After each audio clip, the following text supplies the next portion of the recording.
Hi friends, welcome to our channel Learn Vidya.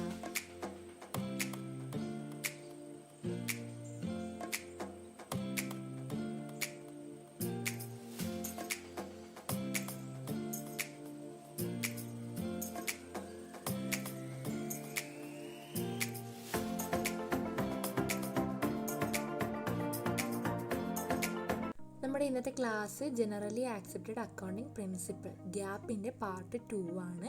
നമുക്ക് ബാക്കി നോക്കാം. കഴിഞ്ഞ ക്ലാസ്സിൽ നമ്മൾ ക്ലാസിഫിക്കേഷൻ ഓഫ് ഗ്യാപ്പ് പറഞ്ഞിരുന്നു. 4 ഡിവൈഡ് ചെയ്തിട്ടുണ്ട്. Accounting assumptions, accounting principles, modifying principles and accounting standard. അതിൽ അക്കൗണ്ടിങ് അസംഷൻസും അക്കൗണ്ടിങ് പ്രിൻസിപ്പിൾസും കഴിഞ്ഞ പാർട്ട് 1 പറഞ്ഞു. ഇന്ന് നമ്മൾ പഠിക്കാൻ പോകുന്നത് modifying principles and accounting standard. Modifying പ്രിൻസിപ്പിൾസിൽ നമ്മൾ മെയിനായിട്ട് 6 പ്രിൻസിപ്പിളാണ് പഠിക്കുന്നത്.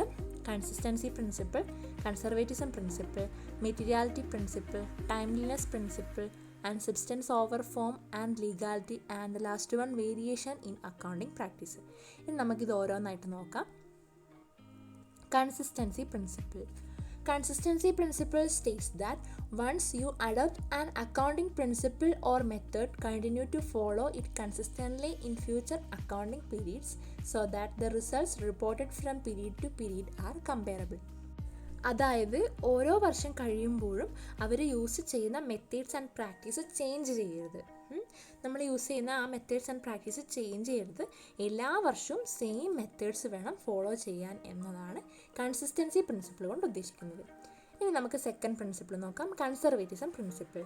The profits should not be recorded until realized, but all losses, even those which may have a remote possibility, are to be provided for in the books of accounts. Conservatism principle എന്നാൽ ബിസിനസ്സിൽ ഒരിക്കലും നമ്മൾ profit ഓവറായിട്ട് expect ചെയ്യരുത്. എന്നാൽ നമ്മൾ ആ ഒരു ലോസ് ഉണ്ടാവും എന്ന് പ്രതീക്ഷിച്ചിരിക്കുകയും വേണം. അപ്പോൾ അതിൻ്റെ ആ ഒരു പോസിബിലിറ്റി, ആ ഒരു ചാൻസ്, നമ്മൾ ലോസിനുള്ള ചാൻസ് ഉണ്ടാവും എന്ന് പ്രതീക്ഷിച്ചിരിക്കണം. ഓവറായിട്ട് പ്രോഫിറ്റ് എക്സ്പെക്റ്റ് ചെയ്തിരിക്കരുത് എന്നാണ് കൺസർവേറ്റിസം പ്രിൻസിപ്പിൾ കൊണ്ട് ഉദ്ദേശിക്കുന്നത്. ഇനി materiality principle. This principle states that importance should be given only to material facts, ignoring insignificant details, otherwise accounting will be overloaded. അതായത് നമ്മളെ അക്കൗണ്ട്സിലെ മെറ്റീരിയൽ ഫാക്ട്സ് മാത്രമേ റെക്കോർഡ് ചെയ്യാവൂ, ഇമ്മെറ്റീരിയൽ ആയിട്ടുള്ള കാര്യങ്ങൾ റെക്കോർഡ് ചെയ്യണ്ട എന്നാണ് മെറ്റീരിയാലിറ്റി പ്രിൻസിപ്പിളിൽ പറയുന്നത്. ഇനി fourth one, timeliness principle.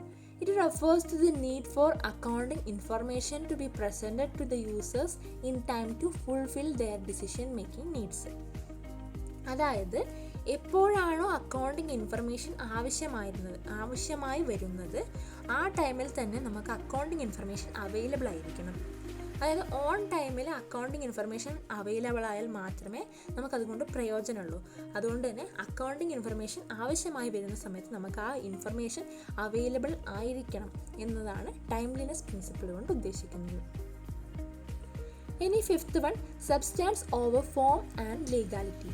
The concept substance over form means that the transactions recorded in the financial statements must reflect their economic substance rather than their legal form. അതായത് നമ്മൾ എപ്പോഴും ട്രാൻസാക്ഷൻസ് റെക്കോർഡ് ചെയ്യേണ്ടത് financial റിയാലിറ്റിയുടെ ബേസിലായിരിക്കണം. അതായത് ഒരിക്കലും legal ബേസിൻ്റെ ഫോമിലല്ല. ഇതെന്താണെന്ന് വെച്ച് കഴിഞ്ഞാൽ നമ്മൾ ഫിനാൻഷ്യൽ ട്രാൻസാക്ഷൻ നടക്കുന്ന ദിവസം ആ ടൈമിൽ തന്നെ നമ്മൾ അക്കൗണ്ട്സിൽ റെക്കോർഡ് ചെയ്യണം. അല്ലാണ്ട് ലീഗൽ ആയിട്ടുള്ള കാര്യങ്ങൾ നടന്നിട്ട് എന്നല്ല. നമുക്ക് ആ ഒരു ഓൺ ടൈമിൽ നമ്മുടെ ആ ട്രാൻസാക്ഷൻ നടന്ന ആ ടൈമിൽ തന്നെ നമ്മൾ അത് റെക്കോർഡ് ചെയ്യണം എന്നതാണ് substance over form and legality കൊണ്ട് ഉദ്ദേശിക്കുന്നത്. ഇനി sixth one, variation in accounting practice. Certain industries may deviate from gap. അതായത് ചില ഇൻഡസ്ട്രീസ് ഒന്നും ഗ്യാപ്പ് ആയിരിക്കില്ല ഫോളോ ചെയ്യുക, പകരം മറ്റ് പ്രിൻസിപ്പിൾ ആയിരിക്കും. ഫോർ എക്സാമ്പിൾ ബാങ്കിങ്ങിൻ്റെ ആക്ട്, ബാങ്കിങ് റെഗുലേഷൻ ആക്ട്, അതേപോലെ ഇൻഷുറൻസ് കമ്പനീസ് ആക്ടൊക്കെ ആയിരിക്കും ഫോളോ ചെയ്യുക. അങ്ങനെ ചില ഇൻഡസ്ട്രീസ് ഒന്നും ഗ്യാപ്പ് ആയിരിക്കില്ല, അത് ചിലപ്പം ഡീവിയേറ്റ് ചെയ്യാം എന്നതാണ് ഈ പ്രിൻസിപ്പിൾ കൊണ്ട് പറയുന്നത്. ഇനി നമുക്ക് അടുത്ത ഫോർത്ത് ക്ലാസിഫിക്കേഷനാണ് നോക്കുന്നത്, accounting standards. An accounting standard is a common set of principles, standards, and procedures that define the basis of financial accounting policies and practices. It improves the transparency of financial reporting in all countries.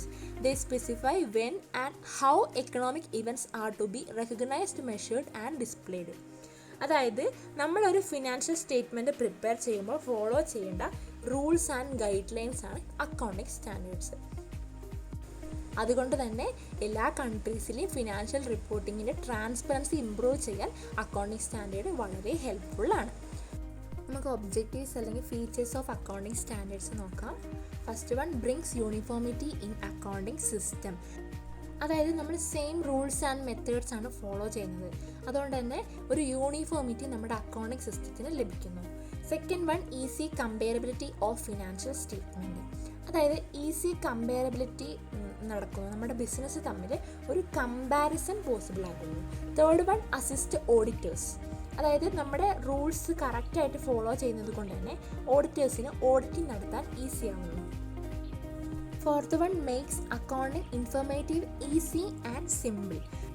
അതായത് accounts informative ആക്കി മാറ്റുന്നു. നമുക്ക് ഈ accounts ഒക്കെ prepare ചെയ്യാൻ വളരെ സിമ്പിളാകുന്നു. അതാണ് fourth point. ഇനി fifth one, avoids fruits and manipulations. അതായത് അക്കൗണ്ടിങ് സ്റ്റാൻഡേർഡ്സ് ഫോളോ ചെയ്യുന്നതുകൊണ്ട് തന്നെ ഫ്രോഡ്സ് ആൻഡ് മാനിപ്പുലേഷൻസ് നടത്താൻ സാധിക്കില്ല. അതായത് കോമൺ ആയിട്ട് ഫോളോ ചെയ്യുന്ന ഒരു റൂൾസ് ആൻഡ് മെത്തേഡ്സ് ആണല്ലോ നമ്മുടെ അക്കൗണ്ടിങ് സ്റ്റാൻഡേർഡ്സ്. അതുകൊണ്ട് തന്നെ നമുക്ക് ഫ്രോഡ്സും മാനിപ്പുലേഷൻസ് ഒന്നും നടത്താൻ സാധിക്കില്ല. ഇനി അഥവാ എന്തെങ്കിലും മാറ്റമൊക്കെ വരുത്തി കഴിഞ്ഞാൽ എല്ലാ കൺട്രീസും ഒരേപോലെയാണ് ഫിനാൻഷ്യൽ റിപ്പോർട്ടിംഗ് പ്രിപ്പയർ ചെയ്യുന്നതും. അതുകൊണ്ട് തന്നെ ആ മാറ്റം വരുത്തിയാൽ നമുക്കത് വളരെ എളുപ്പത്തിൽ മനസ്സിലാക്കാൻ സാധിക്കും. അതുകൊണ്ട് തന്നെ ഫ്രോഡ്സ് ആൻഡ് മാനിപ്പുലേഷൻസ് അവോയ്ഡ് ചെയ്യുന്നു. ഇനി last point, provides reliability to financial statements. അതായത് ഫ്രോഡ് ആൻഡ് മാനിപ്പുലേഷൻസ് നടക്കാത്തത് കൊണ്ട് തന്നെ ഫിനാൻഷ്യൽ സ്റ്റേറ്റ്മെൻറ്റ് റിലയബിൾ ആയിരിക്കും, നമുക്ക് വിശ്വസിക്കാൻ പറ്റും. അപ്പോൾ ഇത്രയേ ഉള്ളൂ ഫീച്ചേഴ്സ് ആൻഡ് ഒബ്ജക്റ്റീവ്സ്. അപ്പോൾ നമ്മളിന്ന് നോക്കിയത് മോഡിഫൈങ് പ്രിൻസിപ്പിൾസും അക്കൗണ്ടിങ് സ്റ്റാൻഡേർഡ് അതിൻ്റെ ഫീച്ചേഴ്സാണ്. എല്ലാവർക്കും മനസ്സിലായെന്ന് വിചാരിക്കുന്നു. Thank you and support my channel.